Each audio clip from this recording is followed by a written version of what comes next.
8 अगस्त 2016 रात करीब 9 बजे 11064 सेलम चेन्नई एगमोर एक्सप्रेस हर रोज की तरह तमिलनाडु के सेलम रेलवे स्टेशन से चेन्नई एगमोर रेलवे स्टेशन के लिए रवाना होने को तैयार खड़ी थी। स्टेशन पर काफी चहल पहल थी और लोग जल्दी जल्दी अपनी अपनी बुक सीटों पर बैठ रहे थे। ड्राइवर जहां रूटीन प्री चेक्स में लगे हुए थे तो वही रेलवे गार्ड हर डिब्बे की रूटीन जांच पड़ताल में मशगूल थे। सलेम चेन्नई एगमोर एक्सप्रेस यूं तो एक पैसेंजर ट्रेन है जो हर दिन सेलम स्टेशन से चलकर 14 स्टेशनों को पार कर अगले दिन की सुबह एगमोर स्टेशन पहुंचती है, लेकिन आज इस ट्रेन के पैसेंजर्स डिब्बों के साथ साथ 2 पार्सल कोच भी जोड़े गए थे जिनमें लकड़ी के 226 सीलबंद बक्से रखे गए थे। इन बक्सों के अंदर 100, 500 और 1000 रुपयों के हजारों नोट रखे हुए थे जिनकी कीमत 1-2 करोड़ रुपए नहीं बल्कि पूरे 342 करोड़ रुपए थी। ये सभी नोट सॉइल्ड थे और इन्हें तमिलनाडु के अलग अलग बैंक से कलेक्ट करके रिजर्व बैंक ऑफ इंडिया यानी RBI की चेन्नई ब्रांच भेजा जा रहा था। दरअसल भारत में हर दिन लाखों नोट लोगों के हाथों से गुजरते हैं। समय के साथ कई नोट फट जाते हैं, गंदे हो जाते हैं या उनकी तय उम्र पूरी हो जाती है।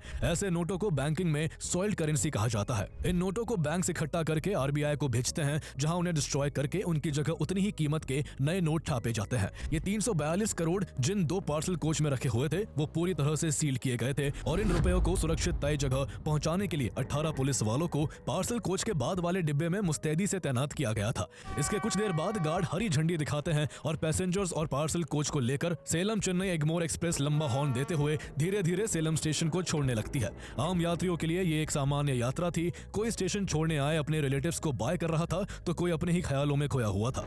कुछ ही देर में ट्रेन फुल स्पीड पकड़कर हवा से बातें करने लगती है।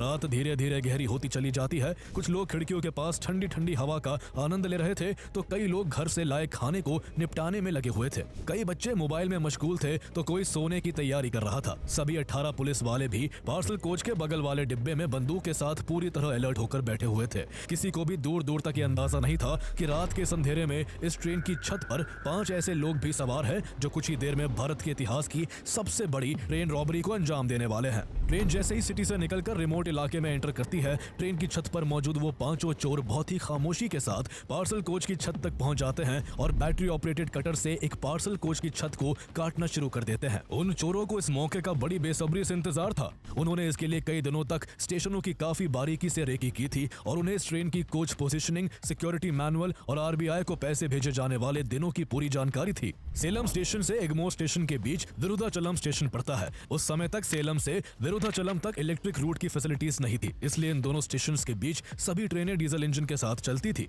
इसके बाद विरुधाचलम स्टेशन पहुंचने पर डीजल इंजन को इलेक्ट्रिक इंजन से रिप्लेस कर दिया जाता था। इलेक्ट्रिक रूट पर ऊपर हाई वोल्टेज वायर्स होते हैं जिनसे जरा सी चूक पर करंट लगने का बड़ा खतरा रहता है। ऐसे में उन 5 चोरों को यह बात अच्छे से पता थी कि उन्हें जो भी करना है वो विरुधाचलम स्टेशन से पहले ही करना है। इसलिए 5 चोर बड़ी शिद्दत से पार्सल कोच की छत को चीरने में लगे हुए थे।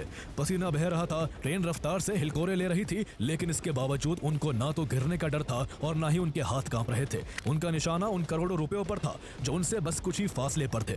यह पूरा नजारा किसी फिल्म के सीन जैसा था जब 5 चोर चलती हुई ट्रेन की छत पर एक बड़ी डकैती को अंजाम देने में लगे हुए थे। रात के 10:15 बज चुके थे और करीब करीब पूरी ट्रेन नींद की आगोश में जा चुकी थी। ट्रेन करीब 70 किलोमीटर प्रति घंटे की रफ्तार से हवा से बातें कर रही थी और इसी रफ्तार में कटर से निकलने वाली आवाज भी कहीं गुम हो जा रही थी।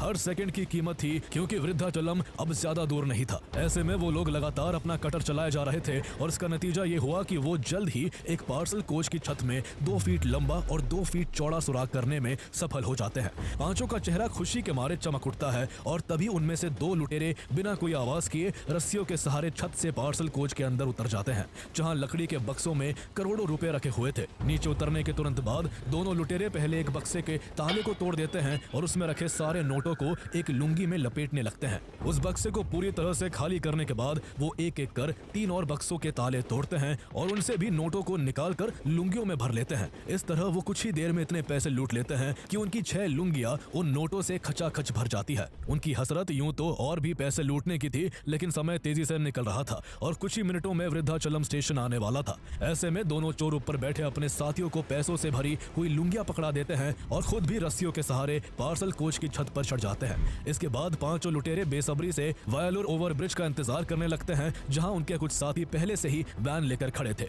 वायलोर ओवरब्रिज वृद्धाचलम स्टेशन से कुछ किलोमीटर पहले पड़ता है और कर्व ट्रैक होने की वजह से यहाँ ट्रेन धीमी हो जाती थी। जैसे ही ट्रेन वायलोर ओवरब्रिज के पास धीमी होती है, पांचों लुटेरे पहले पैसों से भरी लुंगियां नीचे अपने साथियों की ओर फेंक देते हैं और फिर खुद भी ट्रेन से कूद के वैन में सवार होकर पल भर में रफू चक्कर हो जाते हैं। इतना सब हो जाने के बाद भी ट्रेन आगे बढ़ती रहती है और केवल एक कोच पीछे बैठे उन 18 पुलिस वालों को इस डकैती की कानों कान खबर तक नहीं लगती है। इसके बाद ट्रेन रात के 11 बजे वृद्धाचलम स्टेशन पहुंचती है। Career in AI, career in ML. There's a better way to figure out your career path in AI and machine learning. Scalar's free masterclass breaks it all down. Roles, tools, career paths. Join the Scalar masterclass, get your questions answered, register now.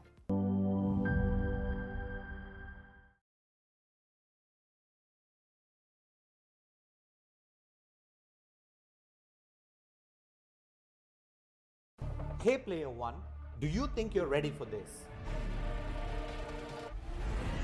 Join Valorant and play as one of a global cast of agents from all over the world, mixing first-person जहां diesel engine को electric engine से बदला जाता है और इन सब में करीब 1 घंटे का वक्त लग जाता है, लेकिन तब भी किसी को उस डकैती के बारे में कोई भनक नहीं लगती। इसके बाद सेलम चेन्नई एगमोर एक्सप्रेस एक बार फिर अपनी जर्नी शुरू करती है और करीब 4 बजे अपने लास्ट स्टॉपेज चेन्नई के एगमोर रेलवे स्टेशन तक पहुंच जाती है। ट्रेन के रुकते ही हलचल शुरू हो जाती है और धीरे धीरे सभी पैसेंजर ट्रेन से नीचे उतर जाते हैं।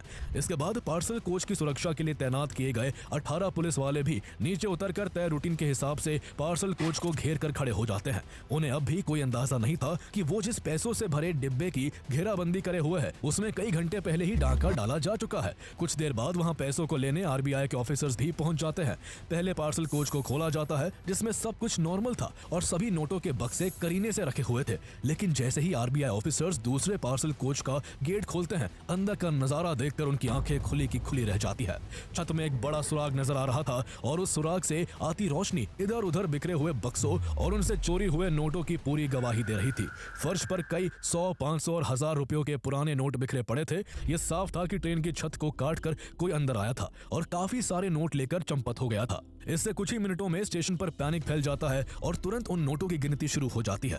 गिनती के बाद 5 करोड़ 78 लाख रुपए कम पाए जाते हैं। ये सुनते ही सुरक्षा में भेजे गए सभी पुलिस वालों और वहां पहुंचे आरबीआई अधिकारियों के हाथ पांव फूल जाते हैं। तुरंत जीआरपी, आरपीएफ और लोकल पुलिस को इस लूट की जानकारी दी जाती है और सेलम चेन्नई एगमोर एक्सप्रेस को तुरंत सील कर दिया जाता है। यह भारत के इतिहास की सबसे बड़ी ट्रेन रॉबरी थी, जिसने पूरे देश को हिला दिया। रकम भले ही 5 करोड़ 78 लाख रुपए थी, लेकिन चलती ट्रेन के दौरान ट्रेन की छत को काटकर आरबीआई की सील्ड कैश कंसाइनमेंट से पैसे निकाल लेना ये अपने आप में हैरान कर देने वाली बात थी। देश के इतिहास में पहली बार ऐसा होने वाला था जब किसी डकैती को सुलझाने के लिए अमेरिका की स्पेस एजेंसी नासा तक की मदद ली जाने वाली थी। सबसे पहले इस ट्रेन रॉबरी की investigation government railway police, GRP और तमिलनाडु पुलिस शुरू करती है।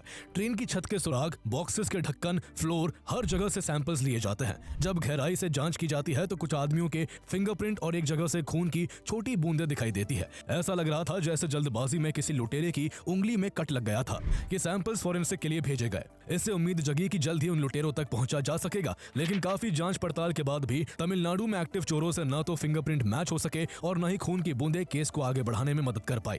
रेलवे पर इस केस को सुलझाने और आरबीआई के पैसे बरामद करने का दबाव बढ़ता चला जा रहा था। अखबारों और टेलीविजन चैनलों पर इस बड़ी ट्रेन डकैती की खबरें सुर्खियां बटोर रही थी और news reporters Egmore railway station पहुंचकर जांच में जुटे ऑफिसर से सवालों की झड़ी लगा रहे थे।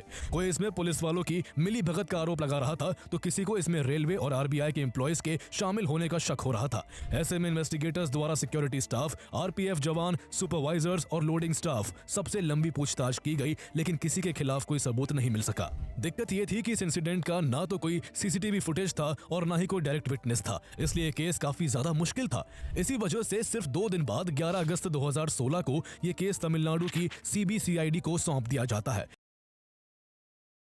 I know Canva could be overwhelming, but with the Canva Master Course, we will guide you through every step of the way. ADSP Senthil Kumaran को इस पूरी इन्वेस्टिगेशन का हेड बनाया जाता है और डीएसपी कृष्णन को फील्ड ऑपरेशंस की जिम्मेदारी दी जाती है। उनके अलावा sub inspector Sastha Indu Shekharan, special sub inspector Sammi Kannu, head constable Dandapani समेत सीबीसीआईडी के कई ऑफिसर्स इस केस को सॉल्व करने में दिन रात एक कर देते हैं। सीबीसीआईडी सबसे पहले पुलिस द्वारा जुटाई गई अब तक की जानकारी की दोबारा से जांच करती है। क्राइम सीन से मिले फिजिकल एविडेंसेस को फिर से जांचा जाता है। उन टूल्स को भी खोजने की कोशिश की जाती है जिनसे ट्रेन की छत में 2 फीट का सुराग किया गया था। जो बॉक्सेस पूरी तरह खाली या थोड़े भी टैंपर्ड थे उनको भी बारीकी से इन्वेस्टिगेट किया जाता है।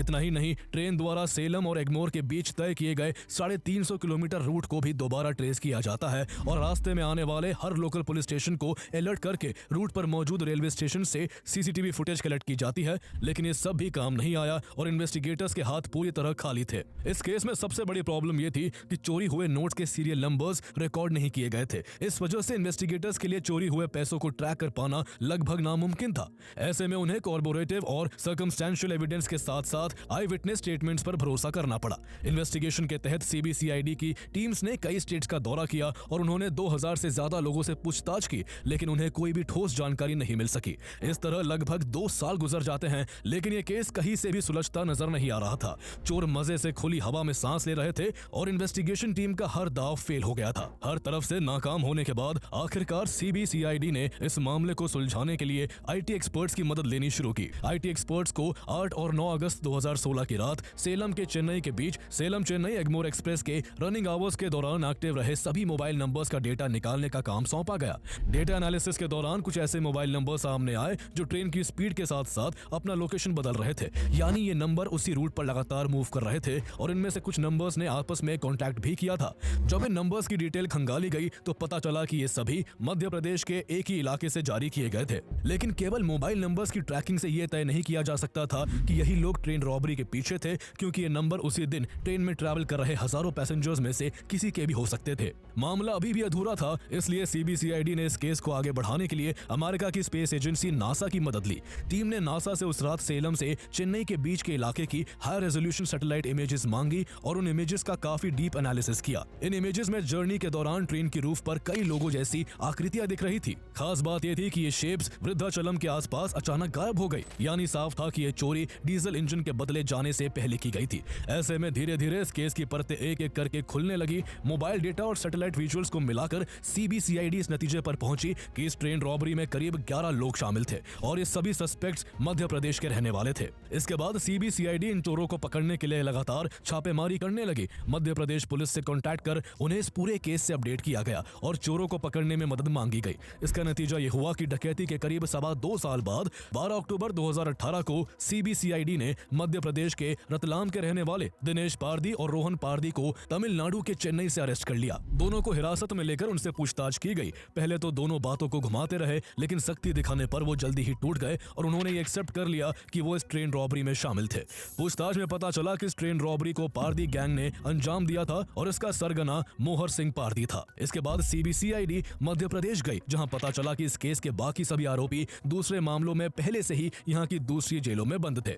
इसके बाद सीबीसीआईडी एमपी पुलिस से कोऑर्डिनेट करके मोहर सिंह पारदी, रूसी पारदी, महेश पारदी और कृष्णा अलायस कालिया को गुना सेंट्रल जेल से और ब्रजमोहन पारदी को अशोकनगर जेल से अरेस्ट करके आगे की जांच के लिए चेन्नई ले आई। पारदी गैंग का हेड मोहर सिंह पारदी मध्य प्रदेश के गुना का रहने वाला था। उसने क्राइम की शुरुआत अपने एक रिश्तेदार किरण के अंडर की थी, लेकिन जब उसकी पुलिस एनकाउंटर में मौत हो गई तो मोहर ने खुद की गैंग बना ली और उसमें अपने भाई, बीवी, बच्चे और रिश्तेदारों को शामिल कर लिया। इसके बाद उसने राजस्थान, दिल्ली, हरियाणा, गुजरात, महाराष्ट्र और जम्मू एंड कश्मीर समेत कई स्टेट्स में रॉबरी और हत्या की वारदातों को अंजाम दिया। पुलिस उसके गैंग के पीछे लग गई और कुछ लोगों को पकड़कर जेल में डाल दिया। मोहर सिंह को शक था कि इसमें उसी के गैंग के रुखसाद और नवल ने पुलिस की मदद की है, इसलिए उसने दोनों की हत्या कर दी। मोहर सिंह और उसकी गैंग ने जम्मू कश्मीर में भी एक ही परिवार के 5 लोगों की हत्या कर दी थी।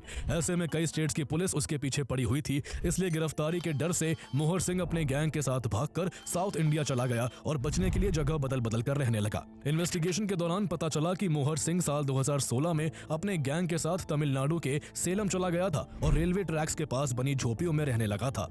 पुलिस की नजर से बचने के लिए सभी लोग लेबर बनकर सोसाइटी में रच बस गए थे और बड़ी चालाकी से छोटी मोटी रॉबरी भी करते रहते थे।